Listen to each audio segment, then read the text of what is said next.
예순이 넘으면 다들 이제야 비로소 내 삶을 살 수 있을 거라 생각하곤 합니다. 아이들은 다 컸고 집 대출금도 다 갚았으며 이제 연금도 나오기 시작하니 숨통이 좀 트일 거라고 말이죠. 하지만 현실은 그리 녹록지 않습니다. 이제 좀 편히 쉬어볼까 싶을 때쯤 꼭 자식들이 문제를 들고 나타납니다. 사업이 막혔다느니, 대출 압박이 심하다느니, 도우미를 구할 수가 없다느니, 그러다 집을 합치거나 옮겨서 돈을 아끼자는 핑계로 전화를 걸어옵니다. 다급한 목소리와 진심 어린 감정 섞인 그 말, 아마 당신도 수없이 들어보셨을 겁니다. 엄마, 이번 딱 한 번만 도와주면 안 돼? 그 한 번은 공동보증 계약서일 수도 있고 3년간의 독박 육아일 수도 있으며 심지어는 집 문서일 때도 있습니다. 당신은 그저 돕는 거라 생각하고 아이들도 나중에 꼭 갚겠다고 하지만 정말 그럴까요? 오늘 전해드릴 이야기는 자녀가 내미는 3가지 손길 중 절대 잡아서는 안 될 것들에 대한 경고입니다. 그것은 아이들을 사랑하지 않아서가 아니라 당신 자신을 위한 마지막 퇴로를 남겨두어야 하기 때문입니다. 끝까지 들어보시면 이 선택의 대가가 결코 그저 돕는 것만으로 감당할 수 있는 수준이 아니라는 것을 깨닫게 되실 겁니다. 제 나이 이제 70입니다. 남편 김영호와 함께 경기도 수원 근교의 오래된 아파트에서 살고 있습니다. 지은 지 30년이 훌쩍 넘은 집이라 방범창에는 녹이 슬어 있고 아래층 이웃이 심어놓은 능소화가 바람을 타고 창가로 날아 들어오곤 하죠. 저는 그게 지저분하다기보다 오래된 친구가 곁에 있는 것 같아 마음이 놓입니다. 남편 영호 씨는 저보다 1살 어린 69입니다. 남편이라곤 하지만 우리 사이는 이제 부부라기보다 노병들 같습니다. 딱히 할 말이 없으면 각자 할 일을 하다가 일이 생기면 한마디씩 툭 던지는 식이죠. 그는 아침엔 신문을 보고 점심엔 사과를 깎고 저녁엔 꾸벅꾸벅 졸곤 합니다. 우린 싸우지도 않고 질리지도 않은 채 그렇게 조용히 시계 바늘 속을 걸어가고 있었습니다. 오늘은 정기적인 가족 식사 날입니다. 정기적이라고는 해도 한 달에 한 번뿐인데 매번 제가 상을 차립니다. 큰아들 진우, 딸 서연이, 막내 민석이, 그리고 그들의 배우자와 아이들까지 북적거리기는 참 북적거립니다. 하지만 저는 이 식사를 위해 이틀 전부터 장을 보고 하루 전엔 고기를 재워둡니다. 당일 아침부터 분주한 저를 보며 영호 씨가 베란다에서 사과를 깎으며 한마디 합니다. 사람들이 밥 먹으러 오는 거지 시험 보러 오는 거야. 뭘 그렇게 많이 해. 저는 대꾸하지 않았습니다. 말을 섞으면 싸움이 될까 봐요. 그의 말이 맞긴 하지만 저에게도 나름의 논리가 있습니다. 밖에서 고생하며 사는 아이들에게 내가 해줄 수 있는 건 집에 왔을 때 따뜻한 밥과 국을 먹이는 것뿐이니까요. 다른 건 바라지도 않습니다. 서연이가 좋아하는 조기 조림에 양념을 좀 더 잘게 다져야겠네. 혼잣말을 하며 도마 위를 두드립니다. 손목은 시큰거려도 마음은 약해집니다. 진우의 막내딸. 제가 가장 아끼는 손녀가 올 생각을 하니 더 그렇습니다. 요리를 한참 하는데 가스레인지 불꽃이 흔들리며 픽 소리가 났습니다. 영호 씨가 베란다에서 고개를 내밀며 말합니다. 서두르지 마. 당신 지금 숨차 보여. 저는 이마에 땀을 닦으며 웃으며 대답했습니다. 괜찮아요. 애들 왔을 때 음식이 식어 있으면 맛없잖아요. 말은 그렇게 했지만 가슴 한구석에서 묘한 울림이 느껴졌습니다. 몸이 힘든 게 아니라 버티고는 있지만 내가 과연 맞게 버티고 있는 건지 확신이 서지 않을 때 느끼는 그런 기분 말입니다. 초인종이 울린 건 오후 4시 52분이었습니다. 첫 번째로 도착한 건 큰아들 진우였습니다. 늘 시간을 엄수하고 늘 웃는 얼굴이죠. 엄마, 저희 왔어요. 지수야, 할머니 보고 싶었지? 손을 닦을 새도 없이 손녀가 달려와 제 다리를 껴안습니다. 입술이 찰떡처럼 달콤합니다. 할머니, 나 저 생선 눈알 먹을래. 그래. 할머니가 다 남겨뒀지. 저는 웃었지만 심장은 조금 조여왔습니다. 진우가 저런 표정으로 올 때는 보통 할 말이 있다는 뜻이거든요. 뒤이어 서연이가 들어왔습니다. 마치 화재 현장에서 탈출한 사람처럼 땀을 뻘뻘 흘리며 한 아이는 안고 다른 한 아이는 손을 잡고 들어옵니다. 엄마, 나 좀 안아줘. 이번 주 정말 미치는 줄 알았어. 남편은 맨날 회사에 있고 애들 볼 사람은 없고 이따가 엄마한테 꼭 할 얘기 있어. 목구멍이 꽉 막히는 기분이었습니다. 서연이가 할 얘기 있다고 하면 결국 도와달라는 얘기로 끝나곤 했으니까요. 마지막으로 들어온 건 막내 민석이었습니다. 깔끔한 옷차림에 회사 경품으로 받은 거라며 건강보조제 2병을 들고 왔습니다. 곁에 선 며느리 혜진이는 은은하게 미소를 짓고 있었지만 눈은 웃고 있지 않았습니다. 엄마, 저랑 혜진이랑 요즘 부동산 공부 좀 하고 있거든요. 밥 먹고 얘기 좀 나눠요. 간단한 안부 뒤에 숨겨진 말들. 저는 웃으면서도 등 뒤로 땀이 흐르기 시작했습니다. 냄비의 국은 아직 끓지도 않았는데 벌써 숨이 막혀오는 기분이었습니다. 저녁 식탁에서 첫 번째 요리가 나오자마자 지수는 생선 머리를 챙겼고 서연이의 두 아이는 음료수를 엎질렀습니다. 며느리 혜진이가 식탁을 닦으며 말했습니다. 어머니 정말 대단하세요. 저는 이런 요리 절대 못하거든요. 대단하긴 뭐가. 겸손하게 대답하면서도 눈길은 큰아들 진우를 향했습니다. 역시나 진우는 실망시키지 않더군요. 찜닭 한 조각을 먹더니 젓가락을 내려놓고 아주 자연스럽게 입을 뗐습니다. 엄마, 사실 요새 드릴 말씀이 하나 있는데요. 돈을 빌려달라는 건 아니고 자금은 제가 다 마련해뒀어요. 다만 은행 쪽 절차가 좀 복잡해서요. 저는 대꾸 없이 영호 씨의 국그릇에 국물을 한 국자 더 떠주었습니다. 영호 씨의 눈썹이 움찔하는 걸 보니 그도 듣고 있다는 걸 알 수 있었습니다. 철물점 집주인이 월세를 너무 올려서 차라리 이참에 매수하는 게 이득이겠더라고요. 진우가 부드러운 목소리로 이어갔습니다. 은행에서 부모님 중 한 분만 공동 대출인으로 이름만 올려주면 이율도 낮고 위험도 없대요. 두 분 신용도 좋으시잖아요. 제가 작은 소리로 물었습니다. 근데 왜 우리 이름이 들어가야 하니? 진우는 얼른 웃으며 수습했습니다. 아니, 두 분이 문제가 있다는 게 아니라 제 서류가 좀 부족해서 그래요. 부모님 성함 석자만 들어가면 은행에서 바로 오케이 한대요. 영호 씨가 국을 다 마시고 나서야 덤덤하게 입을 열었습니다. 내 엄마는 직업이 없고 난 퇴직했다. 서명하고 나서 네가 잘못되면 우리가 다 뒤집어 쓰는 거야. 그럴 리가 있겠어요? 제가 다 계산해 봤어요.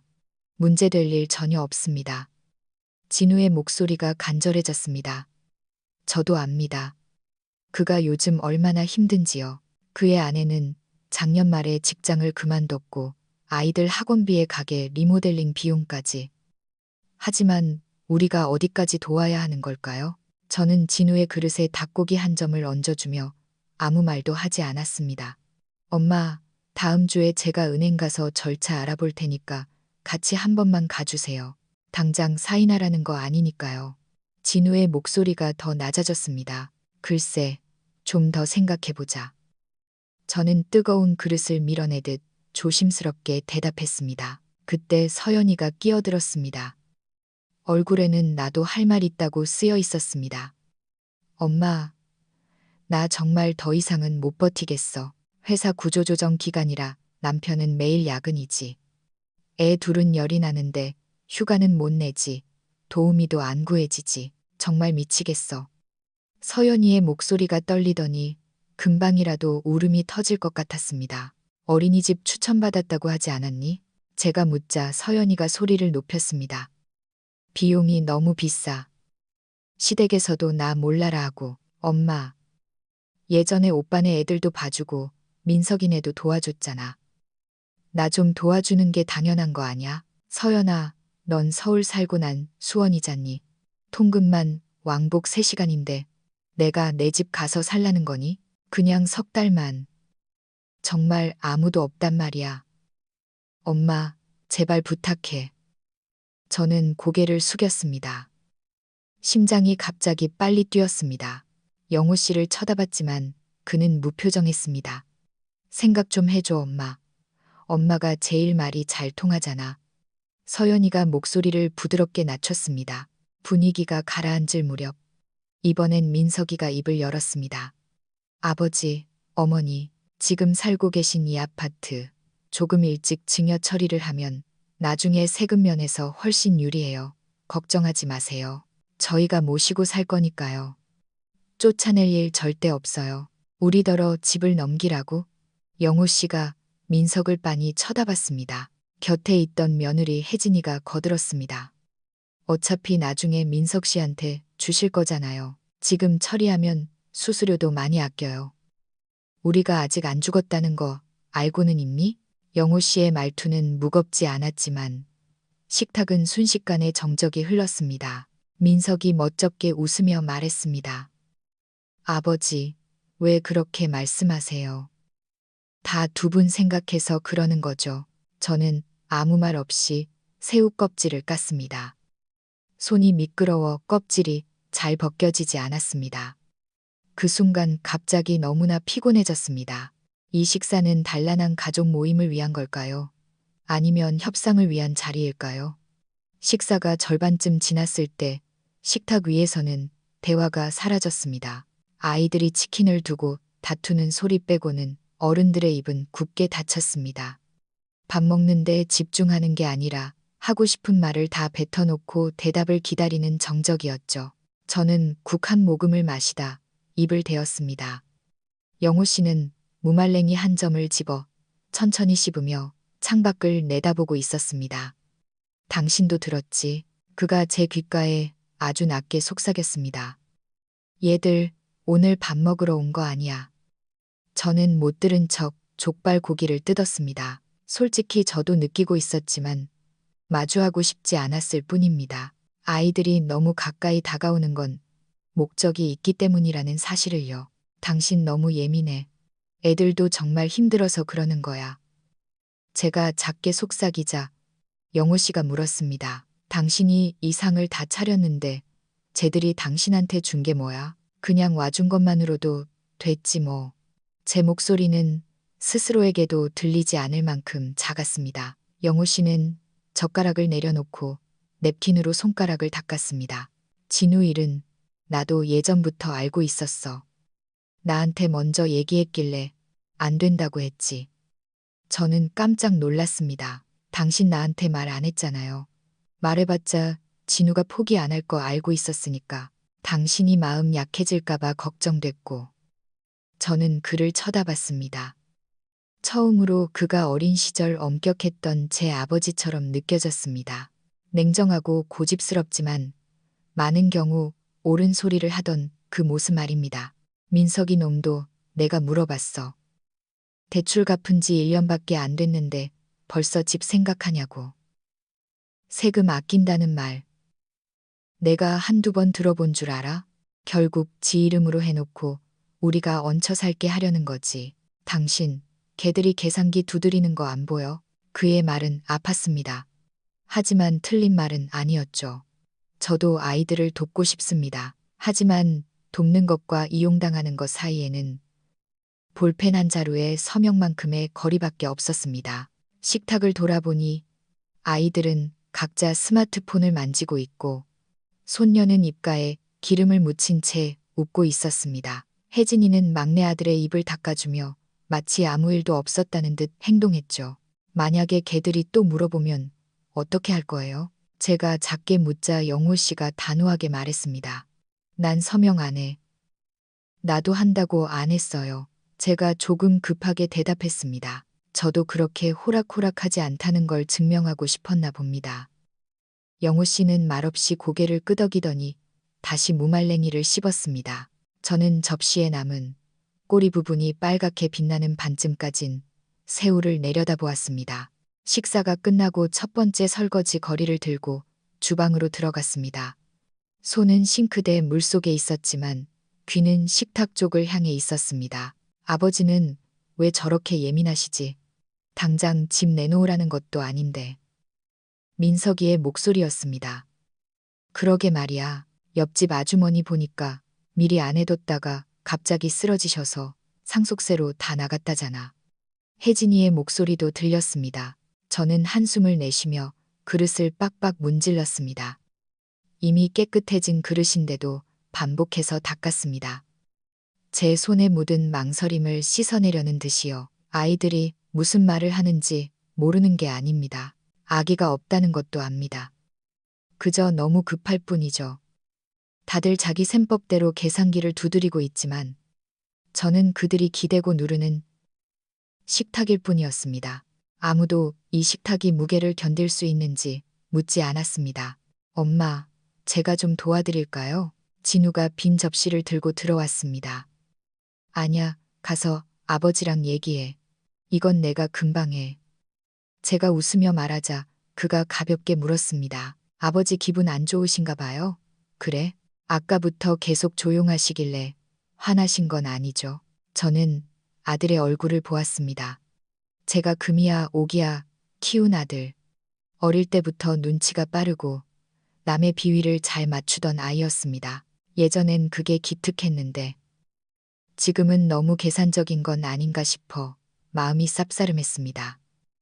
내 아버지도 나이가 들었잖니. 모든 일을 한 번 더 깊게 생각하시는 거야.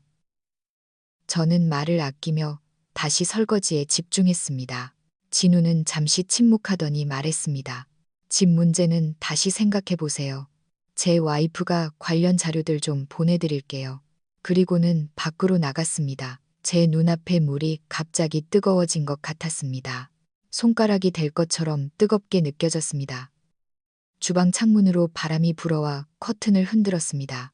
흔들리는 커튼을 보며 예전 우리 5 식구가 좁은 주방에 모여 살던 때가 떠올랐습니다. 그때 아이들은 제게 갓 지은 밥 한 그릇만을 원했지 서류상의 서명을 원하지 않았습니다. 지금은 다릅니다. 그들에게 전 더 이상 엄마이기만 한 존재가 아니라 어떤 법적 지위가 필요한 대상이 되어버린 것입니다. 무슨 생각해? 영우 씨가 주방 입구에 서 있었습니다. 저는 고개를 돌리지 않고 물었습니다.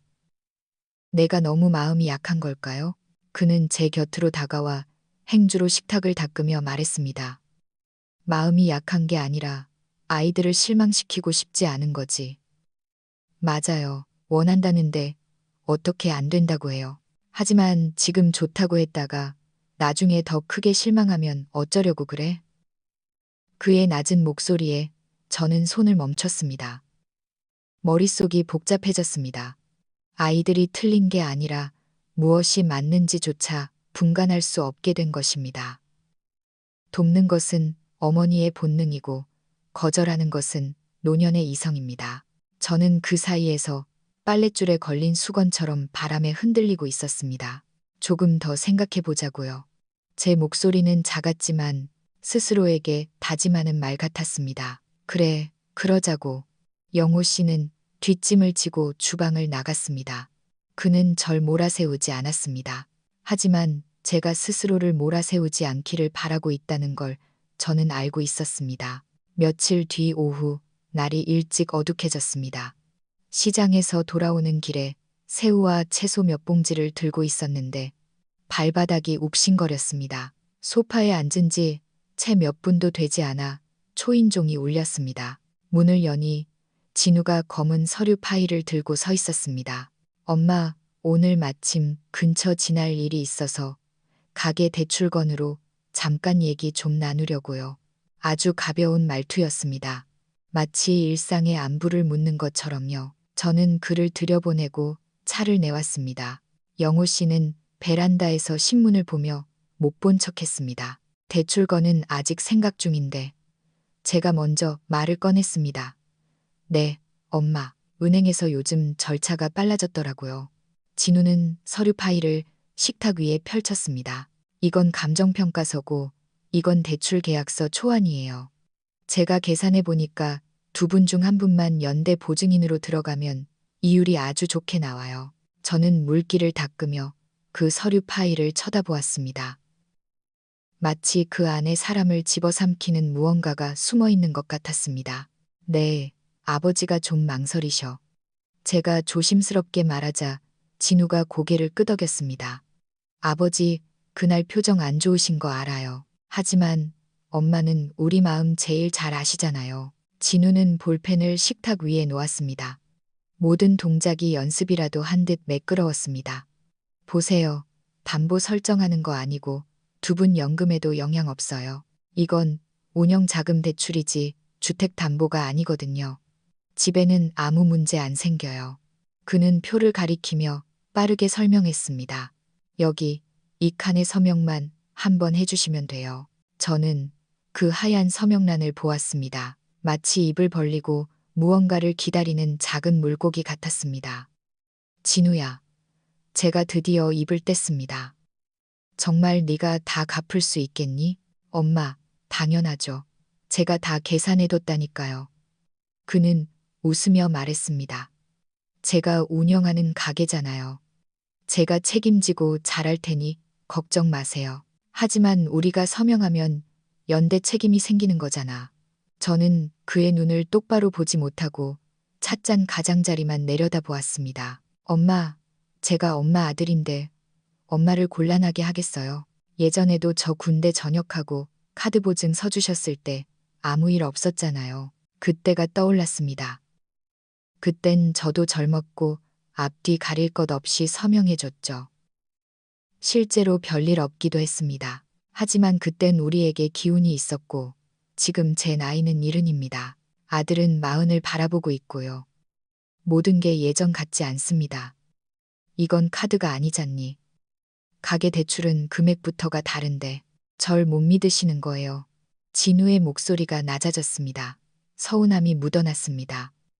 알겠어요. 아버지가 허락 안 하시니 엄마도 결정 못 하시는 거죠. 그 한마디에 가슴이 찔렸습니다. 제가 결정을 못하는 게 아니라 늘 제가 결정할 수 있게 아이들을 길들여온 제 탓이기도 했습니다. 저는 고개를 숙이고 볼펜으로 손을 뻗었습니다. 그 손때 베란다에서 영호 씨의 목소리가 들렸습니다. 그는 서두르지 않고 걸어 들어왔습니다. 걸음마다 흔들리는 제 마음을 붙잡아 주려는 듯 단단했습니다. 그는 저를 보지 않고 진우만 쳐다보며 말했습니다. 그 서류, 내가 이미 다 확인해 봤다. 문제 있어. 아버지, 무슨 문제가 있다고 그러세요. 은행에서 연대 보증만 있으면 된다는데. 진우의 말이 끝나기도 전에 영호 씨가 말을 잘랐습니다. 이 서류 뭉치 중간에 공동 연대 책임이라는 페이지가 있더구나. 넌 자꾸 서명만 하면 된다고 하지만 사실 우리가 서명하는 순간 네 채무 전부를 우리가 같이 짊어지는 거야. 영호 씨의 목소리는 크지 않았지만 말 한마디 한마디가 못을 박는 것 같았습니다. 진우의 얼굴색이 변했습니다. 아, 그건 제가 일부러 숨긴 게 아니라 아버지도 보실 줄 몰랐어요. 내가 안 볼 줄 알았으니 넌 우리더러 내용을 알고 서명하라는 게 아니라 그저 널 믿고 도장 찍으라고 온 거구나. 저는 두 사람 사이에 앉아 마음이 타들어가는 것 같았습니다. 한쪽은 뜨거운 불길이라 가서 구해주고 싶은데 다른 한쪽은 그게 위험한 불이라고 멈춰 세우는 격이었습니다. 아버지, 그렇게 말씀하시니까 정말 서운하네요. 진우가 고개를 떨구었습니다. 그럼 넌 생각 안 해봤니? 내 엄마가 서명했는데 만약 내가 잘못되면 내 엄마는 도망갈 곳이 없어. 영호 씨의 목소리는 여전히 낮았지만 벽에 글자를 새기는 듯 단호했습니다. 제가 낮은 소리로 거들었습니다. 진우도 오죽 답답했으면 그랬겠어요. 답답하다고 남을 끌어들이면 안 되는 거야. 영호 씨가 저를 돌아보았습니다. 당신이 오늘 서명하면 당신뿐만 아니라 나까지 같이 엮이는 거야. 당신은 괜찮을지 몰라도 난 싫어. 진우는 더 이상 할 말이 없었습니다. 볼펜을 챙겨 넣고 서류 한 장 남기지 않은 채 가방을 닫았습니다. 몇 분 뒤 그가 말했습니다. 알겠습니다. 다른 방법을 찾아볼게요. 방해해서 죄송합니다. 저는 문 앞까지 아들을 배웅했습니다. 예전처럼 저를 안아주지 않고 고개만 끄덕이며 계단을 내려가는 아들의 뒷모습을 보며 마음이 아팠습니다. 하지만 동시에 다행이라는 생각도 들었습니다. 서명하지 않은 그 펜촉이 제 가슴을 누르던 바위였는데 영호 씨의 말 한마디가 그 바위를 치워준 것 같았습니다. 나 원망스러워요? 제가 돌아와 묻자 그는 대답했습니다. 아니, 어떤 일은 감정으로 결정해서는 안 되는 법이야. 저는 미소를 지었습니다. 그 말, 꼭 변호사 같네요. 변호사는 아니지만 당신 남편이잖아. 당신이 쟤를 얼마나 아끼든 상관없어. 난 당신을 지켜야겠으니까.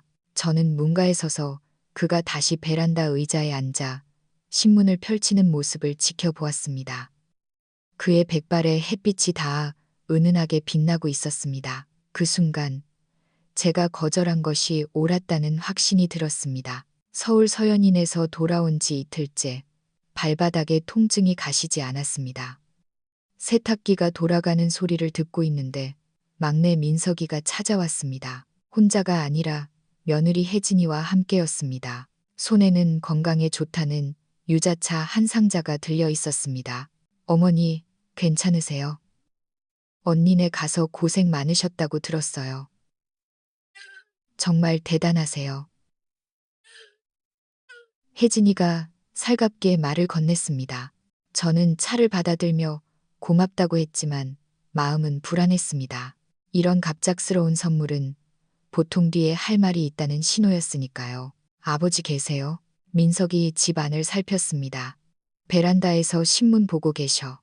잘 됐네요. 저희가 상의 드릴 게 좀 있어서요. 민석이 웃으며 말했지만 상의라는 단어가 설득처럼 들렸습니다. 자리에 앉은 지 5분도 안 되어 본론이 나왔습니다. 아버지, 어머니, 요즘 상속세랑 증여세가 정말 까다로워졌대요. 나중에 처리하려면 수십만 원, 아니 몇천만 원 더 낼 수도 있어요. 제 친구 중에 세무사가 있는데 지금처럼 건강하실 때 미리 애들 명의로 돌려놓는 게 훨씬 이득이래요. 저는 영호 씨를 쳐다봤습니다. 그는 여전히 미동도 없이 차를 마시고 있었습니다. 혜진이가 덧붙였습니다. 물론 명의만 민석 씨로 해두는 거지. 두 분은 지금처럼 사시면 돼요. 저희가 절대 쫓아낼 일 없어요. 정말이에요. 너희는 안 그러겠지. 영호 씨가 드디어 입을 열었습니다. 하지만 너희 자식들이나 그 배우자들은? 민석이 웃었습니다. 아버지, 그건 너무 앞서가시는 거예요. 아니, 멀지 않아.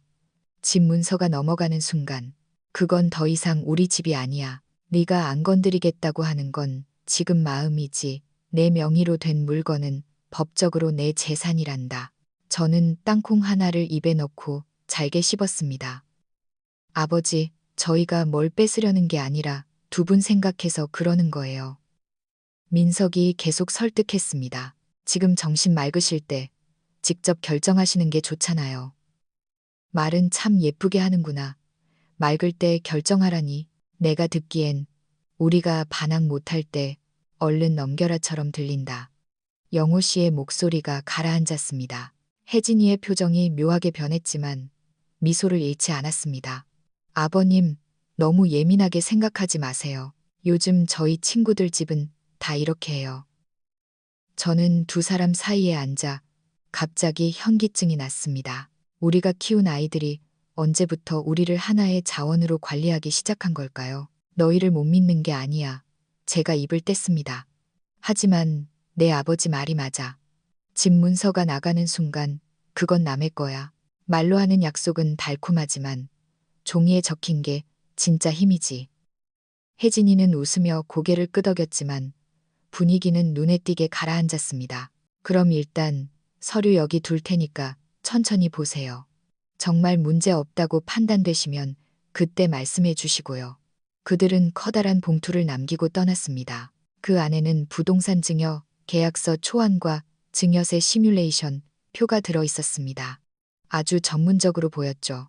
저는 봉투를 뜯지 않고 거실 수납장 깊숙한 곳에 넣어두었습니다. 바로 보고 싶지 않은 편지들을 모아두는 곳에요. 아이들이 가고 나서 한참 동안 정적이 흘렀습니다.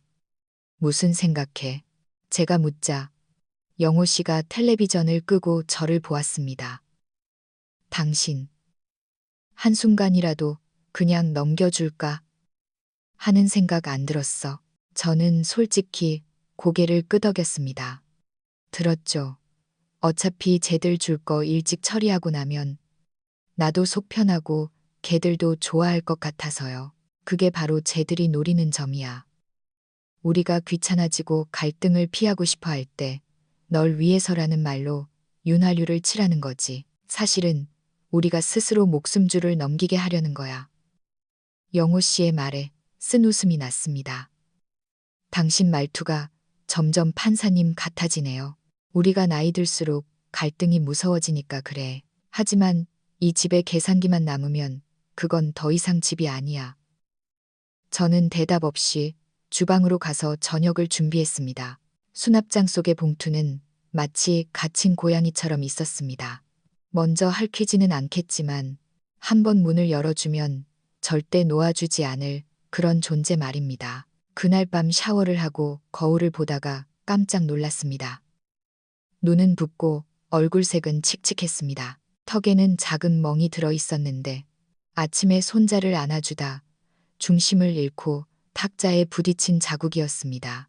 예전에도 넘어진 적이 있었지만 이렇게 회복이 더딘 적은 없었습니다. 나이가 문제가 아니라 몸이 더 이상 제 마음을 따르지 않는다는 걸 실감했습니다. 엄마, 물티슈 다 썼는데 어디 있어? 그리고 내일 아침에 두유 좀 사다 줄래? 우린 바빠서 못 나갈 것 같아. 서연이의 목소리가 문 밖에서 들렸습니다. 알았어. 내가 할게. 짧게 대답했지만 목소리에 힘이 없었습니다. 언제부터 딸의 말투가 부하 직원에게 명령하는 상사처럼 변했는지 모르겠습니다. 다음 날 아침, 어지러운 머리를 이끌고 두유를 사러 나갔다. 돌아오니 집안은 다시 난장판이었습니다. 두 아이는 싸우고 있고 바닥은 장난감과 과자 부스러기로 가득했죠. 사위는 평소처럼 인사도 없이 출근해버렸습니다. 장난감을 줍기 위해 허리를 굽히는데 갑자기 허리가 끊어질 듯 아파오며 주저앉을 뻔했습니다. 엄마 왜 그래? 서연이가 화장품 브러쉬를 든 채 방에서 나왔습니다. 허리가 좀 삐끗했나 봐. 잘 안 펴지네. 아, 그럼 오늘 유치원 하원은 엄마가 해줄 수 있는 거지? 서연의 질문이 너무 빨라 서운함이 몰려왔습니다. 최대한 해보마. 서연이는 미간을 찌푸렸습니다. 제가 충분히 협조적이지 않다고 생각하는 것 같았습니다. 정말 너무 힘들구나. 저도 모르게 한마디가 튀어나왔습니다. 서연이가 한숨을 쉬며 말했습니다. 그럼 저녁은 하지 마. 대충 시켜 먹자. 저는 고개를 끄덕였지만 속으로는 비참했습니다. 예전에 제가 삼첩반상을 차렸던 건 아이들이 잘 먹길 바라서였지. 이제는 무리하지 말라는 시혜적인 배려를 받기 위해서가 아니었으니까요. 해질녘 손자를 데려오는데 아이가 아이스크림을 사달라고 떼를 썼습니다. 달래지지 않더니 결국 엘리베이터 안에서 바닥에 다 토해버렸습니다.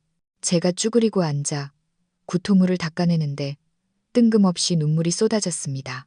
닦으면서 생각했습니다. 어쩌다 내가 이렇게 됐을까? 집에 돌아오자 서연이는 바닥이 깨끗하지 않다며 인상을 썼습니다. 엄마, 어떻게 닦았길래 냄새가 하나도 안 가셨어? 저는 설명을 하려다 그만두었습니다. 그리고 걸레를 내려놓고 일어났습니다. 서연아, 너 어릴 때 설사해도 난 기저귀 한 번 더럽다고 한 적 없었다. 난 내 보조원도 아니고 청소부도 아니야. 네가 도와달래서 왔고 해줄 만큼 했다. 그런데 넌 내가 얼마나 힘든지, 이제 못 버티겠는지 한 번이라도 물어본 적 있니? 서연이는 멍해져서 아무 말도 하지 못했습니다. 서울에 있는 동안 난 나로서 존재한 적이 없어. 내 아이들, 내 시간, 내 문제들 속에만 갇혀 있었지. 엄마, 그런 뜻이 아니었어. 서연이가 낮은 소리로 말했습니다. 말로 안 했을 뿐이지 내 모든 표정과 말들이 그 뜻이었어. 저는 방으로 들어가 문을 닫았습니다. 처음으로 문틈조차 남겨두고 싶지 않았습니다. 그날 밤 남편 영호 씨에게 전화를 걸었습니다. 살 빠졌어. 그가 짐짓 덤덤하게 물었습니다. 글쎄요. 전 지금 사람이 아니라 기계 같아요. 그가 침묵하자 제가 이었습니다. 서연이가 나쁜 애는 아닌데 그냥 제가 당연히 도와야 한다고 믿고 있어요. 너만 그렇게 생각하는 게 아니야. 영호 씨가 덤덤하게 말했습니다. 당신이 미련한 거라 생각해? 당신이 억울해 보일 뿐이야. 걔들 인생을 대신 짊어지고 있는데 걔들은 그걸 당연하게 여기잖아. 그건 도움이 아니라 착취야.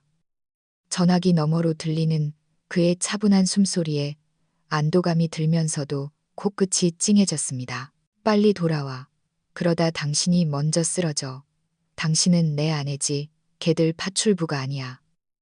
그날 밤 저는 새벽까지 잠을 이루지 못했습니다. 동틀녘 꿈을 꿨는데 주방에서 새우 껍질을 까고 있었지만 냄비에는 물도 없었습니다.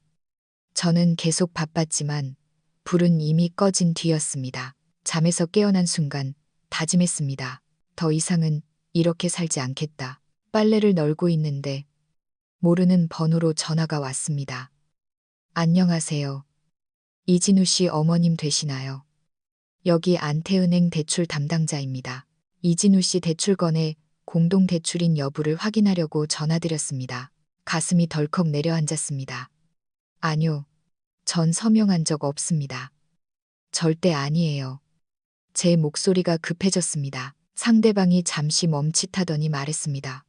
네, 알겠습니다. 현재 이진우 씨 대출금이 3개월째 연체되어 은행 절차상 보증인 책임을 확인해야 해서요. 전 서명 안 했습니다. 네, 서류를 확인해 보니 어머님 성함은 없네요. 다만 긴급 연락처로 등록되어 있어서 연락드렸습니다. 본인과 상담하겠습니다. 전화가 끊겼습니다. 햇볕이 등을 내리쬐고 있었지만 온몸이 서늘했습니다. 그날 식탁 위에 놓여있던 서류 파일, 제가 집으려 했던 그 볼펜. 만약 영호 씨가 막지 않았다면 저는 지금쯤 채무자가 되어 있었을 겁니다. 영호 씨, 제가 방으로 들어가 급하게 말했습니다. 방금 은행에서 전화 왔어요. 진우 대출 연체됐대요. 신문을 넘기던 영호 씨의 손이 멈췄습니다. 당신한테 연락이 왔다고. 서명 안 했잖아. 연락처가 등록되어 있었나 봐요. 정말 깜짝 놀랐어요. 저는 소파에 주저앉았습니다. 당신이 그때 말한 게 이거였네요. 위험 없다고 하더니 일 터지자마자 우리부터 찾잖아요. 거봐. 내가 뭘 했어. 그게 우리가 그때 서명하지 않은 이유야. 저는 고개를 끄덕였습니다. 만약 서명했다면 저는 제 자신을 절대 용서하지 못했을 겁니다. 우리 부모는 도울 순 있어도 평생 짊어질 순 없어. 진우가 나쁜 건 아니지만 우리가 늘 뒤에서 지탱해 줄 거라 너무 믿은 거지. 그로부터 며칠 뒤 민석이의 일도 터졌습니다. 이번엔 남의 손을 빌린 게 아니라 자기들끼리 꾸민 일이었죠. 밤중에 영호 씨가 말했습니다. 당신 우리 집 전기요금 고지서 이름 바뀐 거 알아? 네, 그게 무슨 소리예요? 인터넷으로 확인해 보니까 누군가 명의 변경 신청을 했더라고. 성공은 안 됐지만 주소가 우리 집이야. 심장이 쿵쾅거렸습니다. 다음 날 영호 씨는 민석을 불러 따졌습니다. 네가 우리 집 전기, 수도 명의 건드렸니? 아니에요, 아버지. 무슨 말씀을. 그럼 우리 신분증 사본은 왜 가져갔어? 그건 저번에 보험금 청구할 때 필요하다고 하셔서. 민석이 말을 흐렸습니다. 며느리 혜진이가 옆에서 어색하게 헛기침을 했습니다. 아버님, 어머님, 나쁜 뜻이 있었던 게 아니라 나중에 절차 복잡해질까봐 미리 서류 좀 준비해두려던 거예요. 준비? 우리가 어디 사는지, 언제 나가는지 준비하겠다는 거야? 영호 씨의 눈빛이 날카로웠습니다. 공기는 에어컨 바람 소리가 들릴 정도로 차갑게 가라앉았습니다. 쫓아낼 일 없다면서 왜 서명도 안 한 집의 명의부터 건드리려고 해? 제 말에 혜진이의 미소가 굳었습니다. 너무 서두르셨네요. 죄송합니다. 민석이 고개를 숙였습니다. 영호 씨는 결판을 내듯 일어섰습니다. 그들이 가고 난 뒤 수납장에서 그 봉투를 꺼냈습니다. 증여계약서 초안. 저는 손을 떨며 그것을 반으로 찢었습니다. 그리고 한 번 더 찢었습니다. 속이 다 시원했습니다. 단순히 종이를 찢은 게 아니라 엄마니까 거절하면 안 된다는 낡은 껍질을 찢어버린 기분이었습니다. 폭풍우가 지나간 듯 집안이 조용해졌습니다. 사흘 동안 전화 한 통 없었죠. 각자 문제를 해결하러 갔나 보다 싶을 때쯤 진우에게서 전화가 왔습니다. 엄마, 은행에 서명 안 했다고 그렇게 딱 잘라 말씀하시면 어떡해요. 저 지금 돌려막기도 한계예요. 아들의 목소리가 낮고 무거웠습니다. 은행에서 이제 협상도 안 해준대요.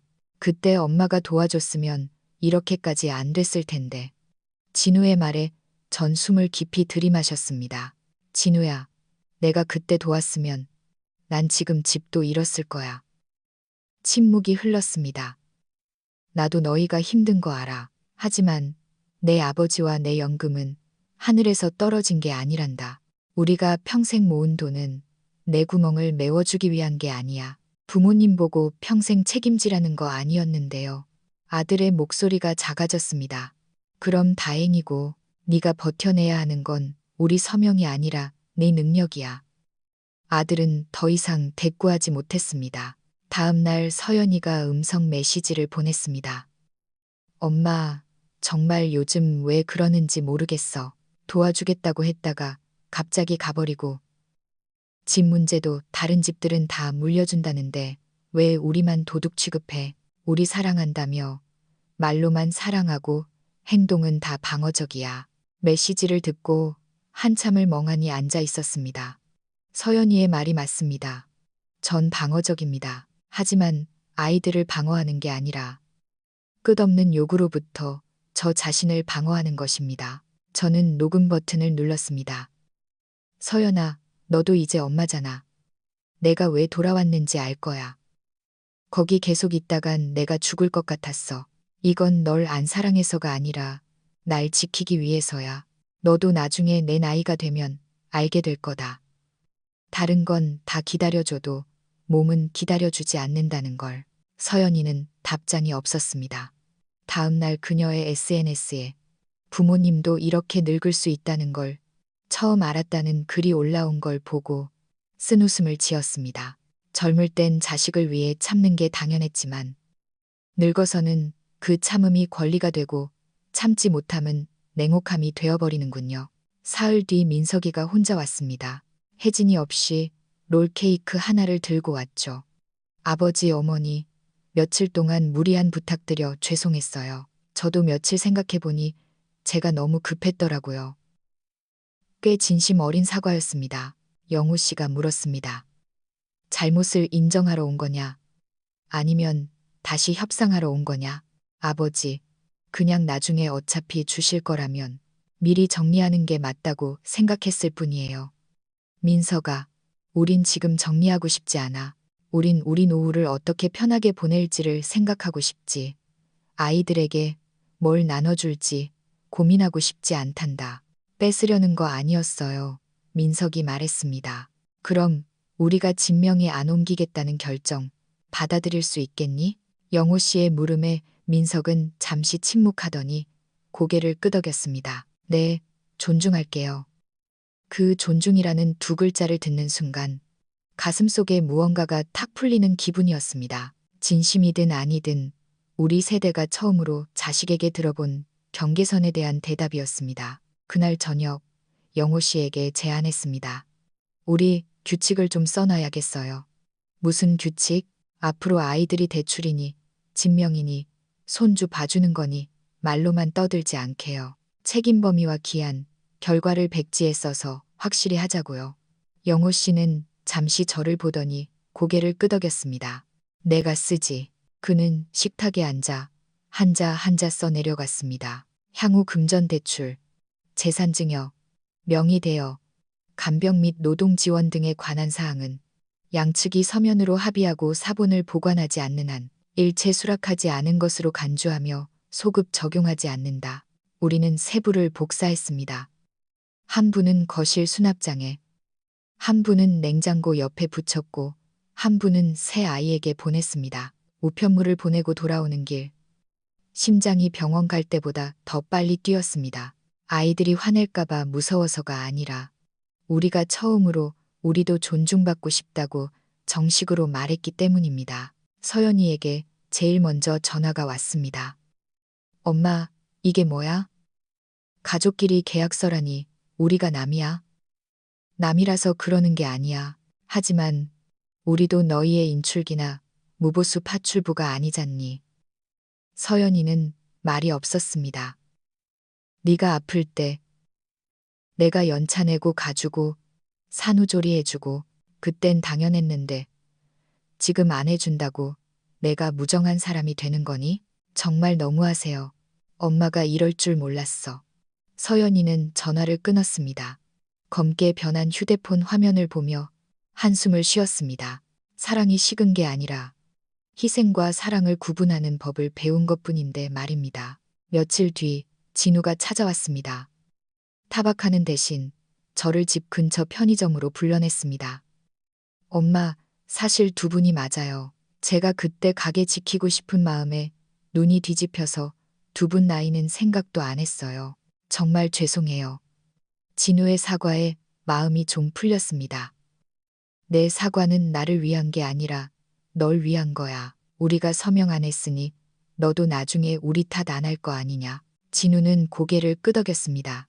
그날 우린 긴 말을 하지 않았지만 돌아가는 아들의 뒷모습은 예전처럼 서두르지 않았습니다. 엄마, 건강 잘 챙기세요. 그 한마디에 뭉클했습니다. 집으로 돌아오니 영우 씨가 고장난 수도꼭지를 고치고 있었습니다. 진우가 뭐래? 별말 안 하더라고요. 근데 이해한 것 같아요. 영호 씨가 땀을 닦으며 일어섰습니다. 이제 좀 조용해질까? 아니요.